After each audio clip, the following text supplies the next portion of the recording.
At what point is telling a dad joke taking it too far? What does that question even mean?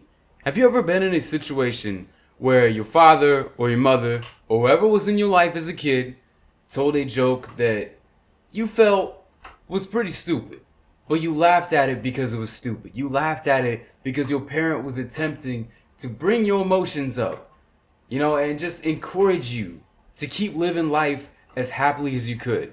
Is that why you enjoyed it? Did it bring you any enjoyment at all? Or did you just cringe? Did you just look at your parent and just be like, why would you do that? Why would you do that? There was absolutely no reason for you to come up in here and tell that joke. Nobody laughed. I did not laugh. Okay. Have you ever done that? It's very rude, first of all. Treat your parents with respect. They took years out of their life probably to come up with that joke. What else do they do with that time? Go to work? Support you? Earn money for the family? No. No, you know what they do when they left the house when you were a kid? And they would always say, I'm going to work. You know where they actually went? They went to go write all of their dad and mom jokes that they would come back home to give you and then throw at you to see your reaction. That's what they were doing. That is the secret that parents do not tell you. They actually come up with these secret jokes. Well, they have these secret meetings where they come up with jokes. They have parent groups that coalesce and come up with all these jokes that they'd like to throw at their kids because they think that they're funny. That's not true. Don't take that seriously. But what you can take seriously is that dad jokes are not always funny. Now, me personally, I am not a father. Okay, and I'm happy that I'm not a father now because I'm already doing a lot with my life. And I'm not exactly at the point in my life where I feel very, very responsible, or at least not that responsible just yet. I don't think I may ever want to be a father because it just sounds like a lot of responsibility. Not saying you shouldn't be a father, I'm just saying maybe it's not for me, but who knows? One day, who knows what happens. Anyways, the reason why I say all this is because I fear fatherhood for many reasons. The possibility of becoming a father and then raising kids raises so many problems and concerns for me. Number one, the financial dedication. Okay, the amount of money that I would have to put forth to my child, whenever they may come, would be devastating to me. To even think about, to fathom to me. And I think this idea that could happen is just terrifying. That's just terrifying on its own. But the other thing that I have against, well, the other thing that really scares me about fatherhood, I should say I have against it, because again, not against fatherhood here. I'm just saying that another thing that terrifies me is just the idea of raising kids on its own, even without the whole money aspect to it. You talk about raising kids, kids are terrifying. Okay, as somebody who was a kid, I can tell you from experience, I was horrible. As a child, oh, I was a demon. I went through so many phases of life, and even to this day, I still kind of, take my parents off here and there. But the point is that having children can be the most terrifying thing that I can imagine personally. I don't know about you. Everything else in the world, ghosts, monsters, ghouls, serial killers, and murderers and all that, way less terrifying than raising children. And oh my goodness, that is scary. You know what's really scary though? Compared to that even? What's even scarier? When the fathers of the world who all walk out and they say, I'm going to get some milk, and they don't come back. Where's the milk? You promised milk. And the milk was not here, okay? I was really expecting that milk. No, that is a very serious situation. You can't joke about that on the internet, okay? Don't joke about that here, there, anywhere else around the world. So why am I telling you about dads and fathers and even maybe mothers? I'm telling you about all these things because, ladies and gentlemen, and everybody else that's out there, bears, horses, all of that, if you're watching this, we have a problem. We have a problem that goes by the name dad jokes. Okay, this is an epidemic that has been around probably for decades, maybe even centuries, where fathers have come up with jokes that they believe are funny and are not actually funny. They are horrible jokes. They just bounce off the wall and they just keep bouncing. Just bounce over there, bounce over here. They bounce everywhere. And they even bounce so often they pose a threat to everybody, because then they become physical, material plane objects that can threaten the lives of anybody caught in their path. They're like bullets ricocheting off of metal surfaces. That is the problem with dad jokes. That is the main problem with them. The other problem is that a lot of times you're just not laughing. And then the father feels worse about themselves, and then you both just go about the day, and then he's like, well, I really tried. Now let me go get... No, never mind. Enough with the milk jokes. It's time for us to move on to the crux of this episode and why I made it in the first place. The reason I'm saying this is because although I'm not a father, I have the guilty experience of making dad jokes. I have made jokes that are so unfunny, but they're unfunny by design. See, they're supposed to be the stereotypical jokes that have the build-up and the punchline that is surprise and, you know, like the chicken walking across the road jokes. Why did the chicken walk across the road? Why did this person get their toe jam removed at the doctor's office? Because their toes were in a jam. You know, that kind of stuff. That one didn't really make sense. I just came up with that off the top of my head. See, those jokes that make no sense and have a build-up, but it's just like, why did you say that? That's so stupid. You know, you play too much. That's the reaction that you commonly get to these jokes. And so, you play too much in a bad way. Because you can play too much in a good way, but if you play too much in a bad way, that just means that you're, you know, nobody likes you. And nobody wants to hang out with you. And that's terrible. That's terrible. But it can be good if, you know, your whole intention is, hey, I'm over here making these bad jokes. You know, anybody like these? Anybody want to be my friend because of it? Go out in public and say that. Go in front of a microphone and say, hey, everybody, I have jokes to tell. And then everybody is going to be looking at you and they're going to be edge of their seat, anticipation. Why did the chicken cross the road? And they'll all sit there. Why did the chicken cross the road? To get slaughtered at the Popeyes restaurant across the street. And then everyone will say, bravo, bravo, or they just won't laugh. Okay, but I have been guilty of using it, and I want to share some experiences in which I have used dad jokes, and then I want to tell you about why dad jokes are actually important, according to an official foundation. So, 2 times this past week, I have told dad jokes. And now, both of these times were very successful. Okay, I will say this. Maybe it was because of the context, but let me get to the experiences themselves. The first one happened at the beginning of the week, so on a Monday, I believe. And this past week, it has been very beautiful outside. The sun has come out. It's been shining. The weather's been great. I love hot weather. I'm a hot weather person, so it's been very hot. And I've been going out, just walking outside every single day, trying to get that vitamin D, C? I don't know. Getting vitamin D, whatever. And so I go out, and there's this Krispy Kreme shop near my apartment. Not near, but it's a good walking distance away, but it's walkable. And so I get near this Krispy Kreme donut shop, not looking to get a donut, just walk past it. And then I thought to myself, I really want to make somebody's day today. For the record, I had a horrible day that day. I was having no fun. It was getting kind of cloudy in the day, so I shouldn't say it was a great day. It was actually getting pretty cloudy. Looked like it was going to rain later. And so I was like, man, I'm so depressed. I'm so sad right now. Oh, what if I go into this Krispy Kreme shop and cheer up one of the shopkeepers there? So I go inside, I open the door, and then I go in. And there's 2 women working behind the counter, and these 2 other women who are ordering food. And so I go up to the counter, and I go up to one of the women. And let me just set the scene further by saying, before I walked into that store and made that decision, I was caught at a crossroads. I could go in and tell the joke, or I could just keep walking to mind my own business. If I tell the joke and it falls on deaf ears and nobody's laughing, I will be embarrassed. And I'll walk out. Either way, I'll probably be embarrassed, but I'll be more embarrassed if nobody laughs.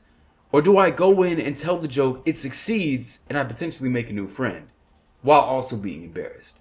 So I took the latter option, and then I walked in, and like I said, everything was like it was. It was a smaller Krispy Kreme. It was a smaller one. It was not big. Walk up to the counter, walk up to the woman behind the counter, and she says, hi, what would you like?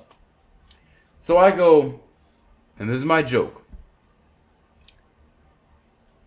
Is there anything you guys donuts have on the menu?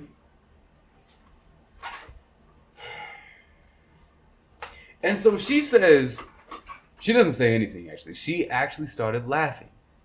She did. What did you say? And then I had to repeat it. I said, is there, but let me just say, before I repeated it, it got awkward. If don't get me wrong, it was awkward before, but what made it more awkward, the other people in the restaurant, the people who were ordering food, came closer. Like they actually came closer to where I was standing and where this whole area was that we were having this discussion. And so the other person working, they came closer too. So everybody just came closer for some reason. As if to hear the horrible joke that I just made. And it's almost as if they said, what was that I just heard? Hold on, I need to get closer to actually hear and validate what it was that I just heard to make sure I'm not going crazy. Did some guy just tell this bad of a joke? So I was like, I got a little bit more quiet, but I said the same thing. Is there anything you guys donuts have on the menu? And she started really laughing. She said, and I was like, yes! Like internally, I'm like, yes, I made somebody laugh. That was my intention, was to make somebody's day today. The other cashier and the other people, they did not laugh. They did not put their hands to their mouths. They did not say anything. And they heard me that time. If they didn't hear me before, they definitely heard me when they got closer. I mean, they were right next to me. This shelf was the distance that they were at. This person was right here. The other person in the line, I didn't touch them like this because that would have been assault. But they were in the other line and they heard it. And they did not laugh. I said in the quietest way possible, I said like this, I said, well, that's all I really wanted to say. Just go out.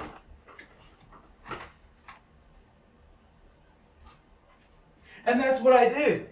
And that's what I did. And that is what I said. And it was awkward after that.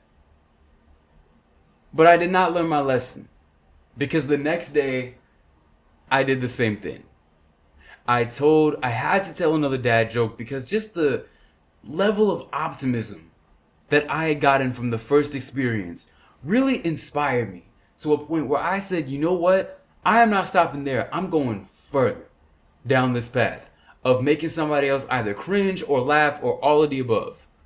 Okay, so this was more at nighttime, I will say. It was around 8 p.m.-ish, which in the United States, Eastern Time was... I don't want to specify where I live, but United States Eastern Time was pretty late. So I was leaving my apartment and I decided to go into one of the surrounding apartments, which is in our little district where we live in. And I decided to go in and try to find maybe a security guard or somebody that I could just stop and be like, here's this joke, you want to listen to it? I know, very weird, I get it, but keep in mind, I was very bored. I was very bored. And usually when it gets late at night, I get a lot of energy for some reason. I don't know why. I have no idea why that is. Can somebody explain that to me? But I decided to leave my apartment and I went into one of the surrounding apartments. There was this lady working at the front desk. She was a security guard and she was exactly what I was looking for. Because here's the thing. My logic was that if I stop somebody on the street, it gets weirder. Like if somebody random could be going to a business meeting. I don't know why at that time, but they could be going... trying to get to their house, trying to get home, trying to see their dog that they left at home because they had a 9 to 5 shift. And then they were like, I forgot to feed my dog. And they had to rush home. I don't want to stop them. Their dog could die. So I don't want to stop a random person. So I go into one of the surrounding apartments, find the security lady. And then I go up to her and I tell my joke, which this time actually has more of kind of like a punchline, I guess you could say. And I said... why do you go to Paris, France, to get a tan? Not to be confused with Paris, Australia. And she said, I don't know. And now she gave me attitude in the way that she said it. Probably because she wasn't expecting some random guy to come in and ask her a weird question like that. But I responded with, that was not the joke that I had said. Hold on, wait, the phrasing was different. I said... what do you call getting a tan in France? Not why do you go to France to get a tan? I messed that up. Let me start the whole story over. No, I'm just kidding. But, so the lead up was, why do you go to France to get a tan? And then she said, I don't know. And I said, it's called a French fry. And she laughed. But her laugh wasn't like... it was more like, And then she went back to looking at her phone. She was like, ha ha, you play too much. And I was like, okay, that's a good reaction. It's not like I wasn't expecting her to cackle like the Joker. I was just expecting, a good laugh, and I got one. I can't complain. I cannot complain. But, it just would have been nice to have like a different reaction, but you can't complain. At the end of the day, I got a laugh, I got a reaction, and I took pride in it. And I walked down the street. I was speed walking, just so full of energy. I was like, yes, I made somebody laugh. How many people can say they walked to another apartment and made somebody laugh? Somebody they did not even know. Okay, I saw that security lady a few times because I actually had to pass through that apartment building a few times. And she never looked up at me, so I don't think she ever had the chance to really recognize I was the jokester who came in and tried to pull those shenanigans. But, it doesn't matter because I made her laugh in the first time. So if you are watching this, either the person at the Krispy Kreme and the person, the security officer, thank you for letting me make your day, even though you did not ask for it. Just thank you for being there in the moment and just for existing so I can make your day. Now, the reason why I'm giving you all these experiences and stories is because I want to end this off with a fun fact that I learned about dad jokes. This is coming to us from the Children's Trust Foundation, which is an official organization that specializes in advice about parenting and also improving parenting relations through information sharing. And they run all types of projects, events, fundraisers, all this stuff to bring awareness and really promote higher parental relationships with kids and just, improving kids' health overall, socially, physically, all that stuff. And so they released this article in 2025, last year, so very recent, about are dad jokes bad or good? And they make the argument here that dad jokes are actually beneficial for the health of children, for the mental health of kids, specifically teens and younger kids. So I'm going to quote what they say here. They say, a study done by Penn State University, an accredited school released in August 2025, again recent, studied the ways humor is used by parents and how their children viewed their relationships with them, as well as how they characterized their upbringing in general when they became adults. The study found that humor, when used thoughtfully, keywords, thoughtfully, had the potential to positively influence parent-child dynamics by introducing playfulness and flexibility into tense situations. Parents can use humor to disrupt escalating tantrums or bad moods by introducing unexpected play, which can redirect the child's emotional states and give them a moment to rest. I also talk about bonding through joke telling and just making a good positive relationship. So not just in the moments where it may seem bad and where the kid is acting bad and you're like, oh, here's a joke. And they're like, ha! We're all having fun now. It's more so like, what are we doing long term? A parent to child, how can we reinforce this relationship and make it, stronger? Make it good to where, you're not going off to college and being like, bye parents, see you forever. It's more like, oh, we're all crying, but not really because you're an adult. Suck up those tears. I'm just kidding. Adults cry too, okay? Adults cry all the time. You have to pay taxes? Oh yeah, we cry all the time. All the time. But anyway, that's it. That's about dad jokes. Have you experienced dad jokes? Do you tell dad jokes even though you're not a father? Let me know. You may not even be a man and you may still tell dad jokes. It's okay. It is inclusive.